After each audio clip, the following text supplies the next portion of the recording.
ఓం శ్రీ విఘ్నేశ్వరాయ నమః. షిరిడి సాయి ఏకాదశి స్తోత్రములు. షిరిడి ప్రవేశమే సర్వదుఃఖ పరిహారము. ఆర్తుడనేమి నిరుపేదనేమి ద్వారకామే ప్రవేశంలో నిలిచినంతని సుఖ సంపదలు పొందగలరు. ఈ భౌతికదేహనంతర సైతము నేను ప్రమతుడనే. నా భక్తుల రక్షణ నా సమాధి నుండి వెలువడును. నా సమాధి నుండి నేను సర్వకార్యంలో నిర్వహింతును. నా సమాధి నుండి నా మానసిక శరీరం మాట్లాడును.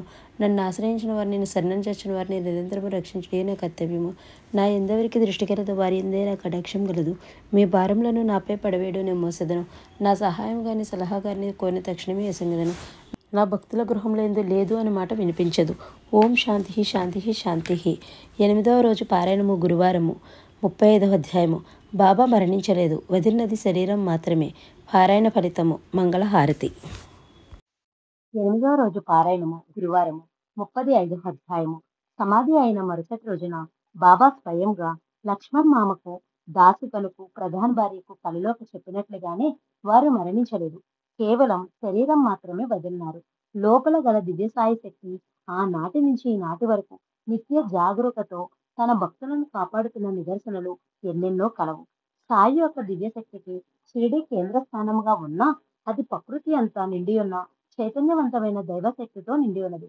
అందువలనే నిజ భక్తులు ఎప్పుడు ఎక్కడ భక్తితో తలచి పిలిచినో అక్కడే ప్రత్యక్షమవుతున్నారు.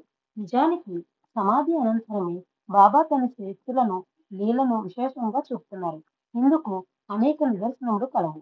అలాంటి ఎందరో భక్తుల అనుభవములను దృష్టిలో ఉంచుకుని ఆలోచించినచో షిరిడీలో వెలసిన సాయిబాబా మరణించినని అనుకొనుట చాలా పొరపాటగును. వారు ఈనాటికి సజీవుడు. వారు నిజంగా జీవించి ఉండటే వారిని చూడగలుగుట, వారి మాటలను వినగలుగుట, వారి అనుగ్రహము పొందగలుగుటకు ఏమి చేయవలను అనే సందేహం భక్తులకు రావచ్చును. పవిత్రమైన హృదయంతో సాయిబాబాను పూర్తిగా నమ్మవలను. వారి జీవిత చరిత్రను తరచుగా పారాయణ చేయుచుండవలను. ప్రతిరోజున ఉదయం లేచినది మొదలు చేయి ప్రతి పనిని వారికి చెప్పి చేయుచుండవలను. పంచేంద్రియములతో అనుభవించు ప్రతి ఆనందము లేక దుఃఖము కూడా బాబాకు సమర్పించిన తర్వాతనే మనము అనుభవములను తీసుకొనవలను. సాయిబాబా పటం తన ఇంటిలోనే ఉంటే వారు సశరీరంగా మన ఇంటిలో అదనంగా ఇంకొక మనిషి వలె ఉన్నట్టుగానే భావించి మనిషికి చేయు పనులన్నీ వారికి చేయచుండినచో వారు తప్పక మన ఇంటిలో నివాసం ఉండగలరు. ఇది 100% సత్యము. ధన సంబంధమైన అటహాసములతో చేయు పూజలే ప్రధానము కాదు. మన మనసు ఒక గుడిగా చేసుకుని అందులో సాయి రూపాన్ని ప్రతిష్ఠించి నిత్యము హృదయవాసి అయిన సాయితో అంతర్లీన మగు వారికి సాయి సర్వదా లోబడి ఉండును.